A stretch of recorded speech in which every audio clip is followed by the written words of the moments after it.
माझं नाव स्वाती अनिल भारती आहे. आम्ही 3 किलो वॅटचं सिस्टम लावलंय. नंदुरबारला डी-मार्ट जवळ राहतो आम्ही. आम्हाला लाईट बिल खूप जास्त येत होतं म्हणून आम्हाला योग्य वाटलं की सोलर लावून घेऊ असं. आमचं लाईट बिल पहिले 9-10 हजार रुपये येत होतं. आम्ही सोलर बसवल्यापासून लाईट बिल आमचं कमी होते. प्लस आमची गाडी पण चार्जिंग करतोय म्हणून थोडा फरक आहे त्याच्यावर आता. एन-के सोलारचे आम्ही व्हिडिओज बघितले. आम्हाला आवडले ते म्हणून आम्ही त्यांच्याशी कॉन्टॅक्ट केला आणि त्यांना सांगितलं की आमच्या इथे पण लावून द्या. काम तर छान होतं, सर्व्हिस पण व्यवस्थित होती. आम्ही केव्हाही प्रवीण भाऊला फोन केला ते लगेच येतात आणि बघून घेतात आणि आमच्या काही समस्या असतील ते दूर करतात. आम्ही त्यांना एवढंच सांगू की तुम्ही सोलर लावून घ्या. आता लाईट बिल इतकं जास्त येतंय की ऑप्शन हे सोलरच आहे.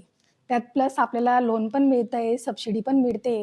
म्हणजे आपल्या लोनमध्ये जे पैसे इन्व्हेस्ट करतोय आपण त्याचा फायदाही आपल्याला होतोय. जे लाईट बिल येते त्याच्या निम्मेच आपल्याला लोनचे पैसे भरायचे आहेत. तर फायदा तर होतोच आहे म्हणून आम्ही त्यांना असे सांगू की तुम्ही सोलर बसवून घ्या. सोलार म्हणजे एन-के म्हणजे सोलार.